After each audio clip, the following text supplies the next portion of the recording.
In the 1970s, a strange visitor walked across a remote pass in the far north of India. Young Englishwoman Diane Perry ventured into the snow-laden peaks of the Himalayan mountains. What was it she was looking for? I believed from a very early age that we were inherently perfect and that we had to come back again and again to realize and attain to our innate perfection. So therefore, my two big questions were, what is perfection? And how do we attain it? And I asked many people, teachers and priests and everybody who I thought might know. They all say, you have to be good, or you have to be good, you have to be kind. And I felt, well, yeah, of course you have to be good and kind, but that's not it. Because, I mean, many people I know are good and kind, but they're not perfect. Perfection is beyond that. That's just the foundation. Diane Perry's search for perfection led her to Tibetan Buddhism. Taking on the name of Tenzin Palmo, she isolated herself in a cave 14,000 feet above sea level. Here, with only the company of wolves and snow leopards, she embarked on a 12-year period of intensive Buddhist meditation. For 8 months of the year during the harsh winters, the cave was entirely cut off from the rest of the world.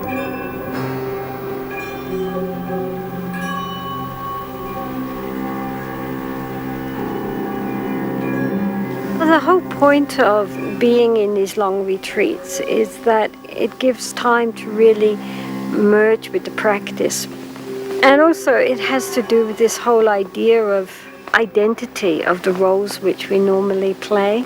I mean, if one is relating with others, then one is relating within a role, even if it's male or female or, you know, one's profession, mother, daughter, husband, wife, doctors, lawyers, laborers, whatever.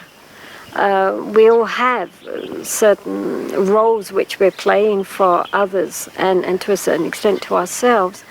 And when one is in solitude, especially when one is looking inside, then it gives a chance for all these various identifications to be peeled away. Because why bother to play roles to oneself? And it gives a chance, the space, for more deep layers of the consciousness to start arising and be identified. Tenzin Palmo is now one of the most learned and influential Tibetan Buddhist nuns in the world. It has been a long and difficult journey for the girl from Bethnal Green. I was born in 1943 during the Second World War in Hertfordshire, but brought up in Bethnal Green in East London. Then my father was a fishmonger, and I have an older brother who was 6 years older than myself. My father died when I was 2 years old, and so then my mother took over the fish shop and struggled to bring up my brother and myself. I think I was really quite a typical sort of English girl. I always felt it was a pity. I mean, in a way, being a kind of Church of England Anglo-Saxon in the middle of London in those days was the same as being sort of nothing. And I envied my Jewish friends who had a strong sense of identity and cultural identity, which I think, you know, the average person, at least brought up in London, didn't have. I didn't feel a very deep connection with Jesus. I didn't believe Jesus could save us. Save us from what? Only we can save ourselves. God is inside. It's not something out sitting in the sky pulling the strings. And you have to rediscover your own inner, you know, spark of the divine. So during my adolescence, I was looking into many religions, trying to find a very clear definition and path for regaining our true nature. When I was 18, I read a book on Buddhism and immediately recognized that this is what I had always believed, although I hadn't realized that there actually was a religion which put it so nicely and so clearly. I mean, far better than I had ever formulated it for myself. And then gradually I became interested in Tibetan Buddhism, and so when I was 20, I left for India in order to find a teacher.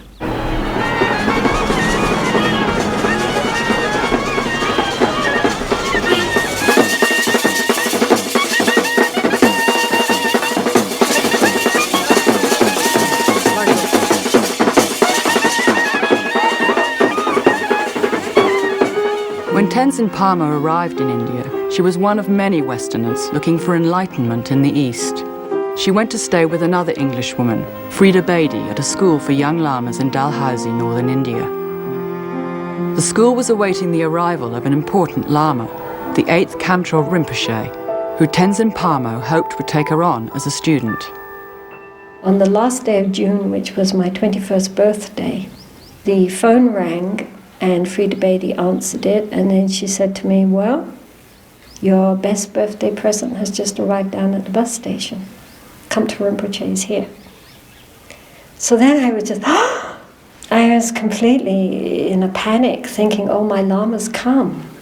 I had never seen him. I didn't know if he was old or young or fat or thin or anything. I had never seen a photo of him. So then I went in and I prostrated and I offered the scarf, and then I just sat there, and I was so nervous that I couldn't even look at him. And so I just sat and I stared down at the end of his robe and his brown shoes. Then I looked up and saw him for the first time. And then it was first of all as if I was seeing somebody that I knew very well that I hadn't seen for a long time, like, oh, how lovely to see you again. And at the same time, it was as if the very deepest part of my being had suddenly taken material form in front of me. That, like he had always been inside me, but now he was manifested outside. And 3 weeks later, I received my first nun's ordination from him, which was probably not only the greatest birthday present I could have had, but the greatest blessing of my life.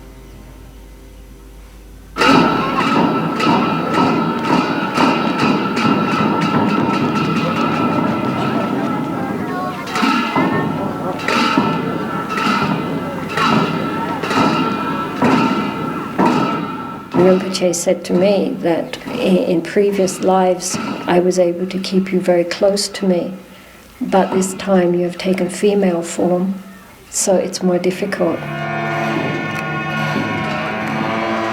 I stayed with him and his community for about 6 years. I was working as his secretary and also teaching English to the young monks. But because those were very early days, they really didn't know what to teach to a Western person. And also being female and the only nun, I didn't belong anywhere. I didn't belong in the lay community. I also didn't belong in the monastery. So although it was wonderful being near to Rinpoche and the other lamas, it was also a time of great loneliness. People ask if I was lonely in the cave, but I wasn't lonely in the cave. I was very lonely when I lived in the community. And also very frustrated because I couldn't really get any solid teachings.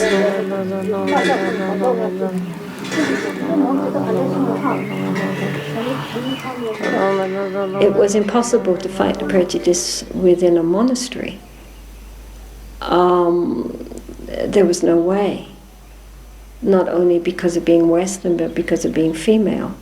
I mean, I saw it when male Westerners came, how they were treated and how much teachings they were given, even if they weren't even Buddhists.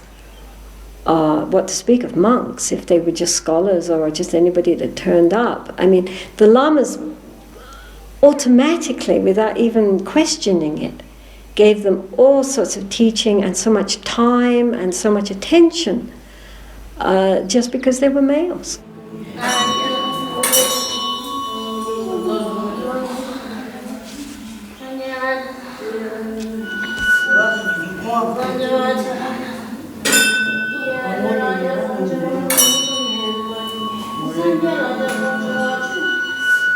Eventually, after several years at the monastery, Tenzin Palmo got enough teachings to feel confident she could go into extended retreat.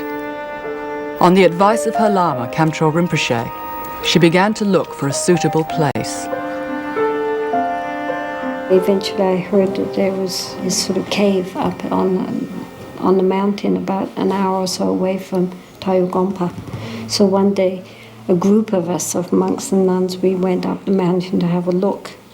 And so then when I saw it, I thought that this would be a very ideal place to stay. So we built it up and made a proper wall and put in doors and windows and then mudded it over on the outside and the inside. And then I moved in.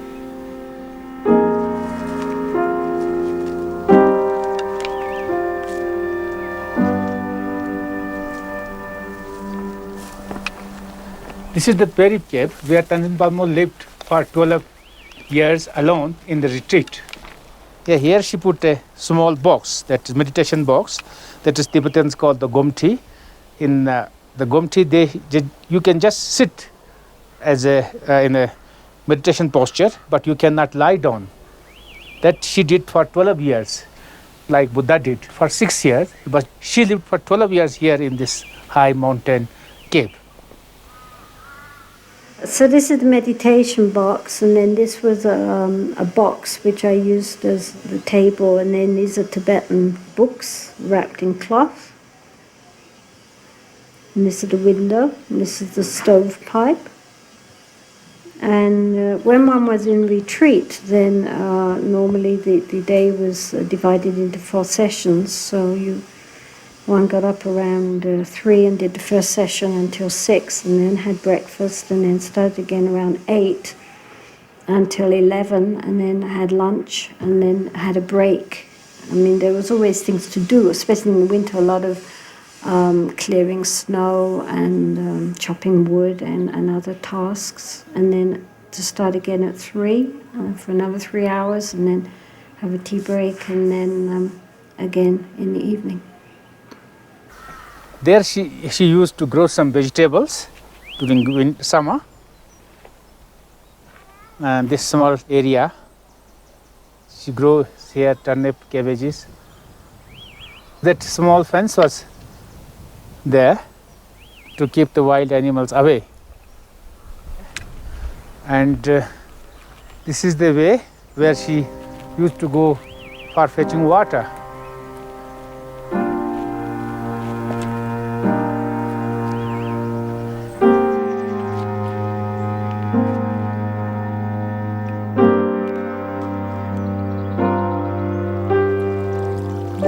Every year I also would come back to Tashi-Jong to see Kamtrul Rinpoche to check up with him.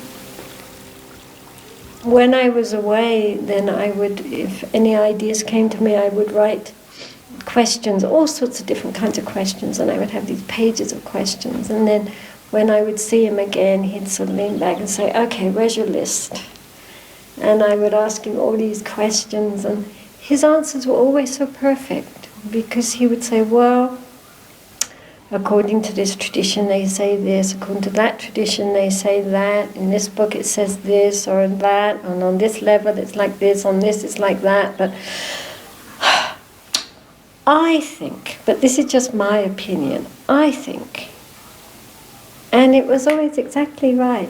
He was just really, he was a Buddha.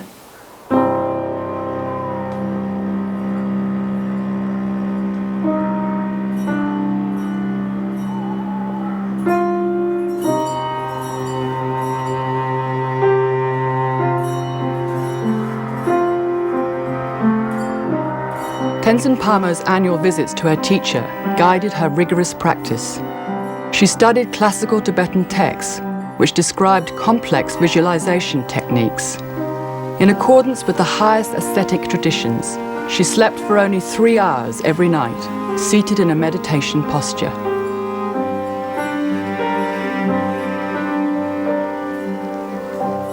Temperatures dropped to below minus 30 degrees.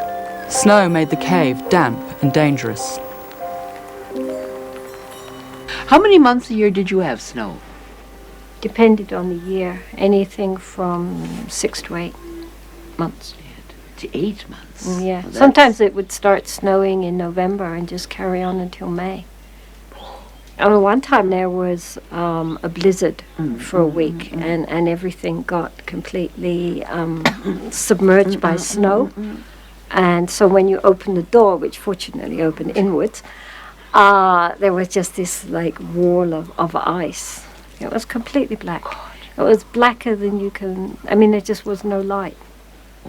And I was afraid that the lamp would be eating up oxygen, because I thought, well, you know, we're completely blocked on all sides, everywhere, and that there's only going to be a little oxygen, and that you're going to use it up very quickly. So I thought, okay, so now I'm going to die. I mean, because then, you know, when I was getting all, you know, yes, you know, take care of me in the bardo and da-da-da-da-da, and then I heard this voice inside saying, dig out. I said, oh, yes, right, Rinpoche. Okay. Right. So, I love it. so then I tried digging out, because, you know, because it was a wall, then you had to bring the snow into the cave, right? So indeed it was not the cave in the snow, it was the snow in the cave. Right. And so at first I tried using a shovel, and then after a while the saucepan lid, and then as I was making this tunnel trying to go upwards, I just scrambled with my hands, and I had this very cold little dark, but anyway, eventually we hit light and got out, and then when I looked out, I stuck my head out, it was still blizzarding, and then I actually tunneled out 3 times before we got to the outside, and it wasn't blizzarding anymore. What was the hardest thing you went through? When the police officer came at the end and knocked on the door and said, handed me a notice saying you've been in the country for 3 years illegally, and you better come down because you've got 72 hours to get out the country.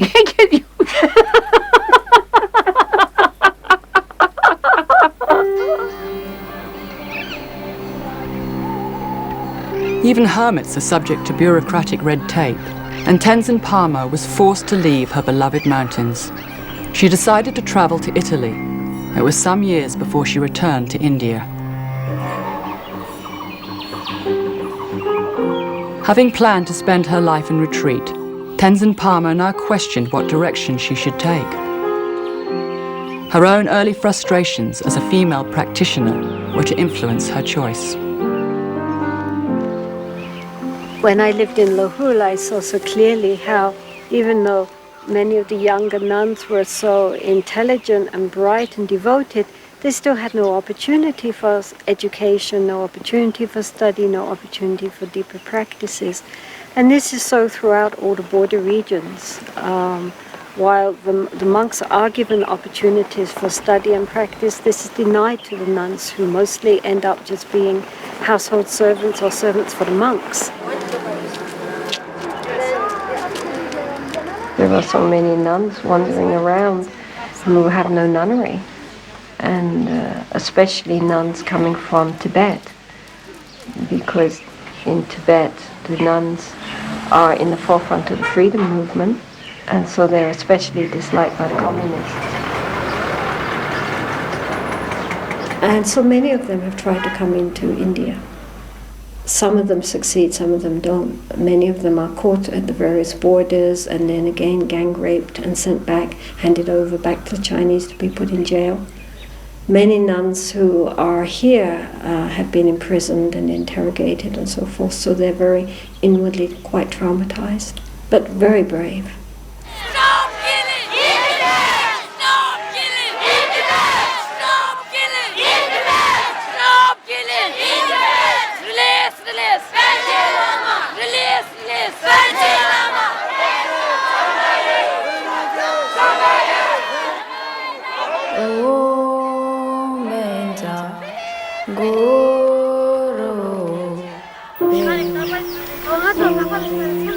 Nuns who have managed to escape Tibet join the ranks of many other nuns in the border regions who have struggled to access teachings.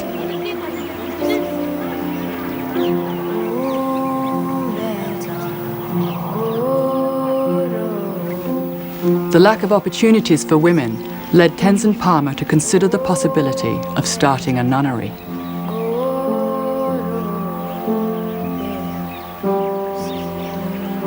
We went to see an astrologer, and so then I said to him, look, I have these two options. Either I can go into retreat or I can start a nunnery. So which should I do? And he looked in the chart, and then he said, well, if you go into retreat, very harmonious, very peaceful, very nice. If you start a nunnery, many problems, many conflicts, many difficulties. But both are good, so you decide. So then I thought, well, obviously, back into retreat. And then I met with a Catholic priest, and I mentioned this to him. And so he said, oh, well, of course you start in the nunnery. He said, what's the use of always being in a peaceful, pleasant situation? We are like rough pieces of wood. And if we're always stroking ourselves with silk and velvet, that's very nice, but it doesn't make us smooth. To become smooth, what we need is sandpaper. So the nunnery is my sandpaper.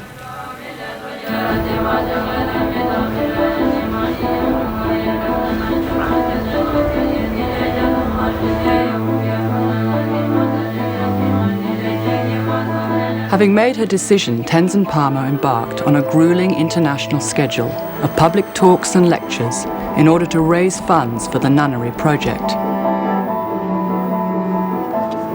A group of sympathetic volunteers stepped in to help with the logistics. All proceeds goes to DGL Nunneries. It's for the development of the nuns. We think having big houses and fancy cars and lots of money is security, but that's totally insecure, especially in our present economy. We think having family and relationships and children is security, but that's not security because people leave, people die. If all our ideas of happiness and security are on the outside, then we are like walking on ice. Tenzin Palmo's talks and the story of her remarkable journey to become a Buddhist nun caught the imagination of people all over the world. She became a Buddhist icon and an international celebrity.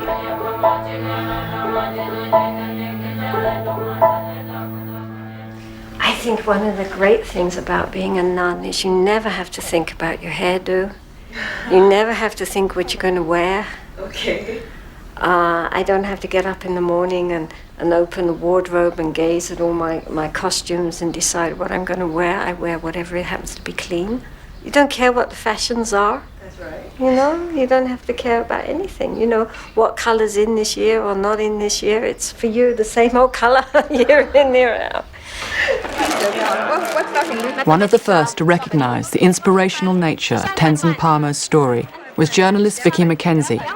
Her book, Cave in the Snow, has been translated into 9 languages. It quickly cemented the reluctant heroine's fame. I have no glasses, so I'm just writing blindly and hope it comes out like a signature. I'd like to get a T-shirt with quotation from Venerable Tenzin Palmo. All proceeds goes to Dongkyu Getzeling. I'd like to take a look. We have all sizes. Thank you. You're very, you give us great inspiration with your courage. Yes. I come seeking wisdom generally and for specific things, and it comes through. I get always a gem or two to take home. I saw her 2 years ago in Sydney, and there's always a gem or two to take home and really transform my life with. And we are noticing that the nuns are really dedicated and practicing, and we hope that in the future some of them, through their studies and through their practices, can also become teachers of others, because there is a great dearth of female teachers in the Tibetan tradition. So thank you very much. Taiwan is a very unique situation.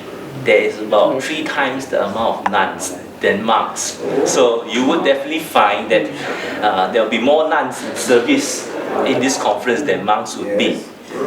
So right over here, we will stress equality between the monks and nuns in regards of activity and work status. 你看我们在这边工作的都是女众啊。 So you can notice that most of our helpers are all nuns, or all women. But most of the delegates are men. 他是说大部分的参加语者是男众。哦，这样子。对。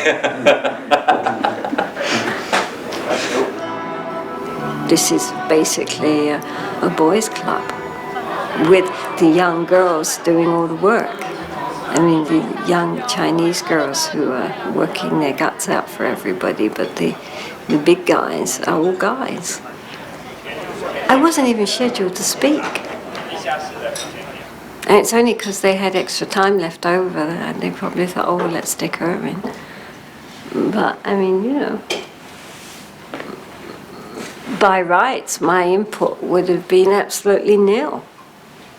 In Buddhist tradition, we are told that it's impossible for a female or a woman to attain Buddhahood. Yeah, we have to transform into a male body to become a Buddha. Yeah, it's strongly emphasized. The Buddha himself was very open-minded, but gradually the Sangha, the community, became more misogynic. So the traditional meditation was to look for a monk or a nun to go and meditate on the body from the top of the head to the soles of the feet, as if you're taking the skin off and you're looking inside at what were traditionally called the 32 parts of the body. You know, the brains, the lungs, the heart, the spleen, the intestines, just seeing it as it is, so as to create this sense of disenchantment towards the body. Some centuries later, the texts by, for example, Nagarjuna or Shantideva, who were great Indian pundits, talk about seeing a female in front of you, and you're peeling the skin away from her and looking at all her bodily parts, or imagining her as a corpse and decomposing and all the worms coming out, etc. Her body is filthy and foul and disgusting. She is an object of contempt. It's no longer the monk. The monk's fine and pure. It's her. And so this attitude, which is in some of the main texts which all Tibetans study, is very there.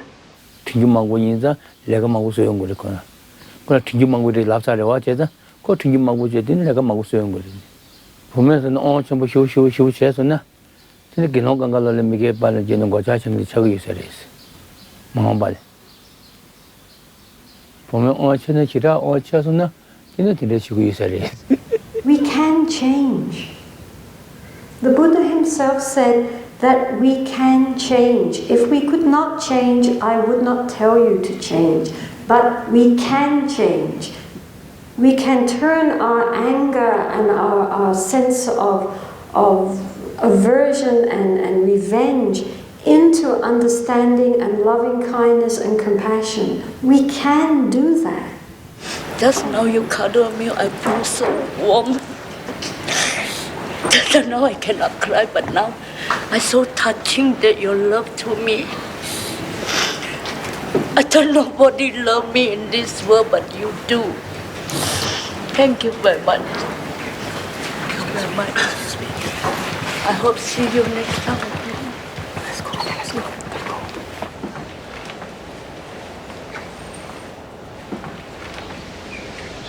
I don't like giving talks. Otherwise it would be fine. There's always this little voice inside me saying, what do you think you're doing? And I think, yeah, what? There are times when I really feel trapped by the process, so to speak. You know, ending up starting this nunnery and going on world tours and things like that. And there are times when I feel a bit like a rabbit in a cage.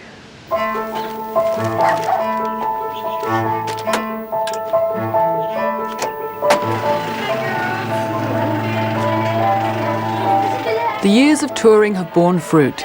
Tenzin Palmo and her team of volunteers have finally raised enough money to purchase land on which the nunnery will be built. Makeshift accommodation is being used to house the first of many applicants.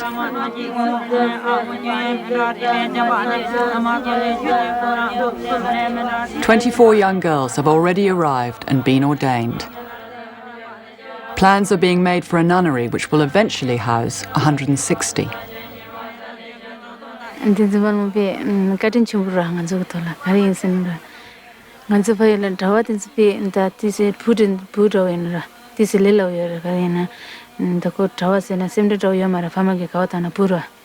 An pumudo yenani mi lungbal dana tisi an simde do yora pumura paila ina daga anesin seju mare anesin nala lega bulgari matungi ke sela lera antinda kare ensenara lojun changalle karina payu kumbala lojun yomara ani tila lojun chibe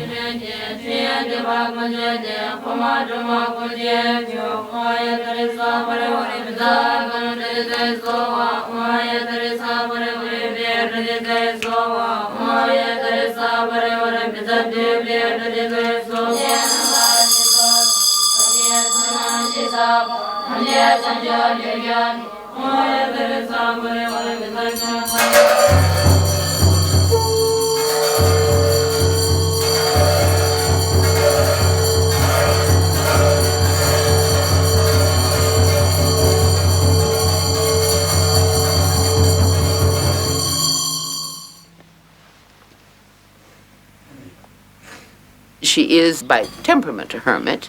I mean, not in the sense of being against the world, but the way in which she enters the world the most completely is entering it in grace and as a spiritual support, which is tremendous spiritual support to all of her friends and the people who know her. Now, in her expending her time and her energy on an exterior project, one worries about her. It's as though she's spending on a small specific everything that's great in her. And I see it as a tremendous sacrifice of her. Every moment that she doesn't spend in private meditation is a gift and a sacrifice.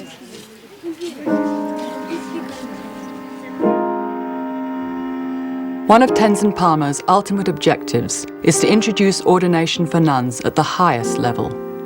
She herself received the full Bhikshuni ordination in Hong Kong in 1973. Such high ordination is only available in the Chinese Buddhist tradition.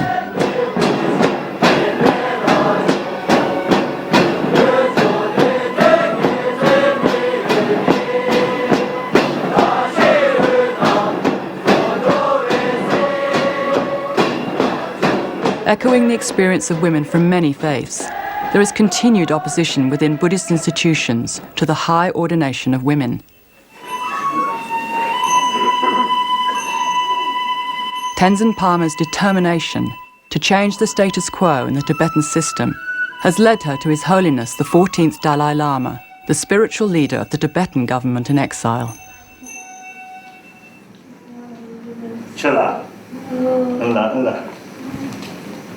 Are you I'm very well. How are you? Fine. Really? I'm fully recovered now. Oh, No problem. may you live to be at least 108, if not 120.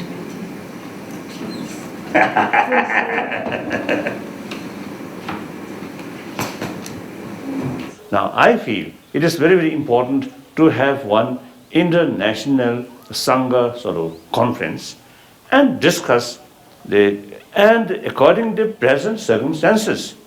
Of course, the Buddha himself is allowed, or you should give the ordination, the highest ordination for none.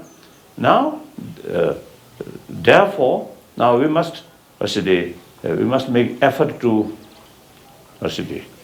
reintroduce into those Buddhist community up to now no longer sort of Bhikshuni traditions. This is my sort of task which is not yet accomplished. Your Holiness, with all due respect, since I was ordained as a Bhikshuni in 73, we are now nearly in 2003. What progress have we made? We're still talking about it. You know, Your Holiness, getting anyone to agree to anything. You know, there's always going to be objections. And it will never happen. We just have to do it. I'm not Bansadara. I'm not Buddha. If I'm Buddha, I'm Bansadara, then I have the final authority to make new sort of traditions. But this is not the case. I know. We are just I always describe myself as a simple Buddhist monk, right, who are following a Buddhist teaching, and especially according to Nagarjuna's teaching. So Nagarjuna was pretty down on women, I have to say. Yes. And then Shantadeva also. And honestly, Your Holiness, you are not a female. You cannot imagine how much one has had this projection onto oneself and other females. The one is impure, whereas we are immaculate monks, we are not impure. That's true. That's true. That's true. Discourage. Many occasions, say I made very clear sort of the argument or suggestions, but even then sometimes it's difficult to change. I know. Buddhists always talk about impermanence and change, but like everybody else, they don't like to change at all. So I think the best thing, I think one of the positive, way to approach this problem or issue is, I think, like your work. I think this eventually, I think, real effect will come. It will come. It will come, Your Holiness. It will come. So very good. Just so you remember who we all are. And we hope once our nunnery is built, we're building it now, that you will please come and grace us. Certainly. It would be the most wonderful thing for us to happen. So here we go. Henri. Lonnie. 계속 내려. 광주 갈래. 싸우자들. 랑. 가. 중부. 랑. 중부. 랑 그네. 광주. 쇼. 어디 쇼? 쇼.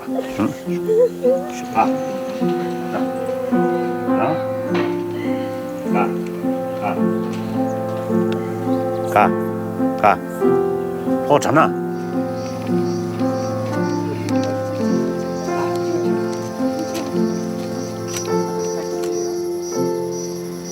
This will go on the front page of our newsletter. Big smile. Thank you. This here? Temple. This no? It's going to be office and yes, office stuff. Yeah, stuff. So this here marked. This here. And you, here. You are there. You're there. This yeah. This is cow shed.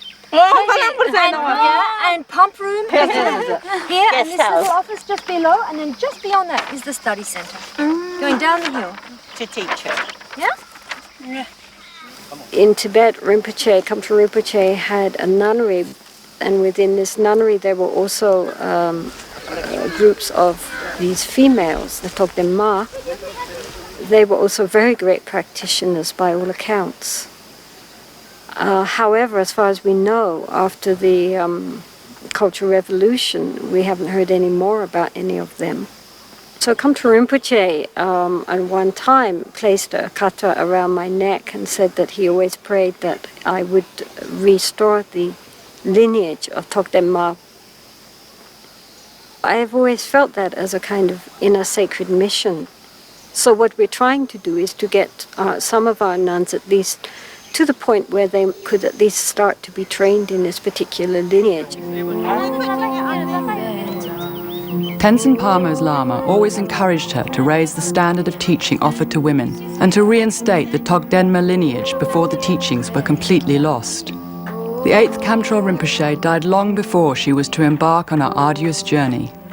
The building of the nunnery honors a vision they shared. One morning, I was with my Dharma sister, Annie Loder. We went along to the monastery, and meantime we met another older American monk, another Australian man, and they said, "We think you haven't heard." And we said, "What?" And they said, Kamtrul Rinpoche is dead. And I mean, I fainted, you know. I mean, it was the last thing in the world that any of us were expecting. He was only 48. Anyway,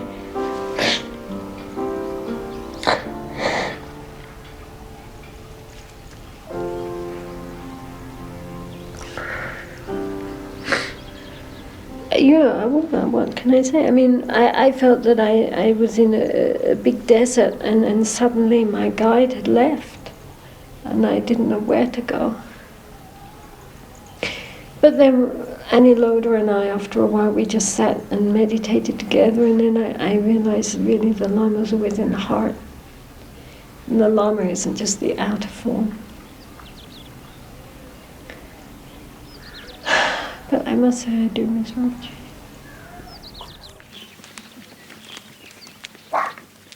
In the Buddhist tradition, death is not the end. High Lamas are reborn and recognized as incarnations. Tenzin Palmo's teacher is believed to have been reincarnated as the 9th Kamtrul Rinpoche.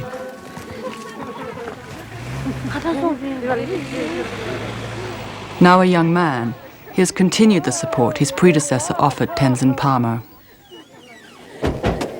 Sir Rinpoche, welcome once again.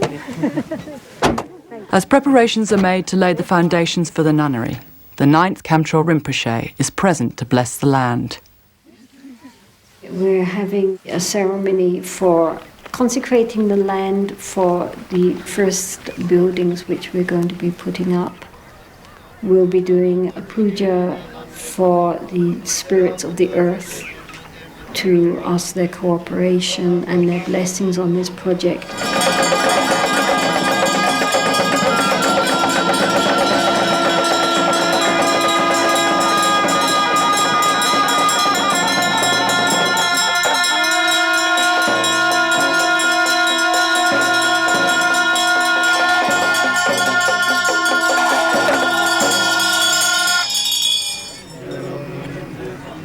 It's a very sad reflection that religion and the spiritual path, which should be something which opens us all up to our true human potential for wisdom and compassion, has often been the very vehicle which acts more to prejudice and to suppression.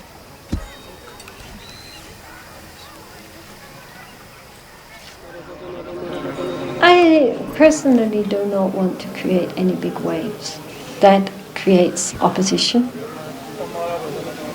I think it's just very slowly, gradually, things begin to change. The very fact that now nuns actually study and nuns debate is already something which 10 years ago was unthinkable. So things are moving. Things are moving, you know, and the thing is to go carefully and slowly and gradually, but just keep going forward.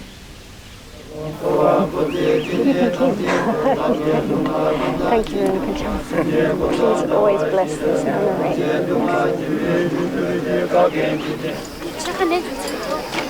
Well, no, you know, we're the hosts, so we have to run around and talk to people. Secondary.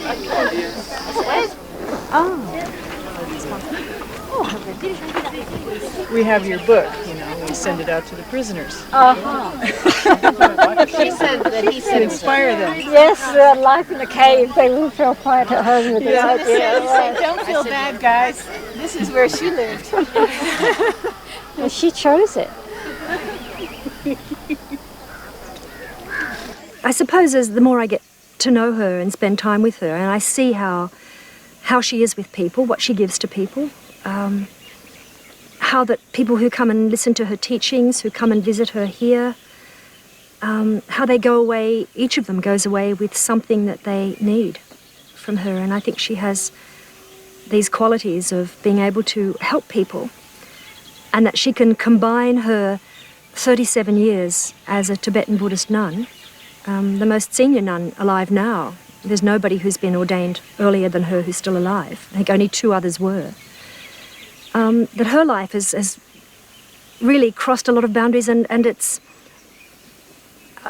covered a lot of history, if you like, about Buddhism in the West, which I think is also a really fascinating thing about her. That she saw it when the Tibetan Buddhists came out of Tibet, and she was there, and she's seen all the changes. She's lived it, she's had the teachings, and yet she can view all of this with a Western perspective. And she inspires many people, women and men, and women in particular, I think, who see that she's done it, and therefore, nobody else need be frightened of going for it as well.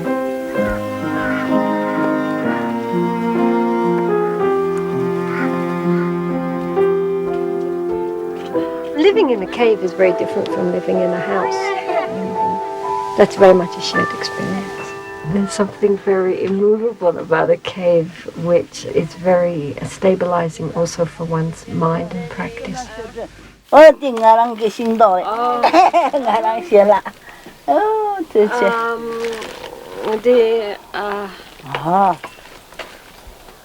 does this compare to your cave?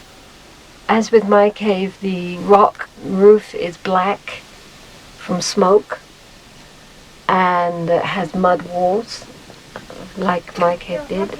This one here is a little bit smaller because she has a separate kitchen, whereas in mine the kitchen and the actual room were together. But in many ways it's very similar. How do you feel when you're sitting here again in a meditation box in a cave? I think the best place in the world to be is sitting in a meditation box in a cave. I couldn't think of a nicer place to be.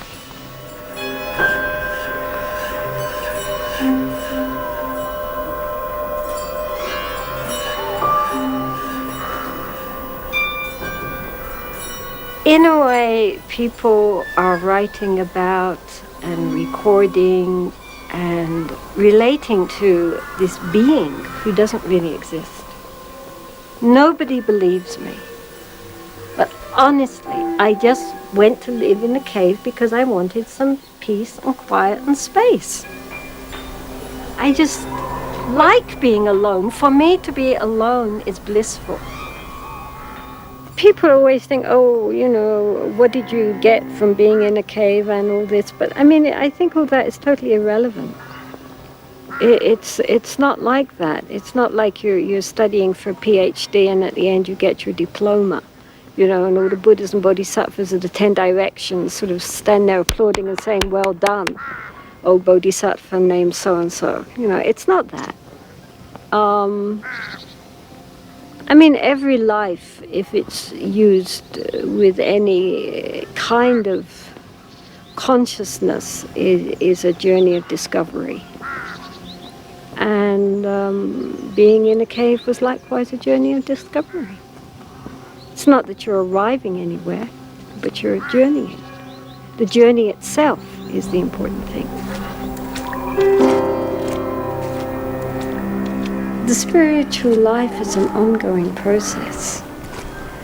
You breathe in and you breathe out. Well, I breathed in by being in retreat, then I breathed out by trying to help to raise the standard for women, the potential for these girls that they can study and practice.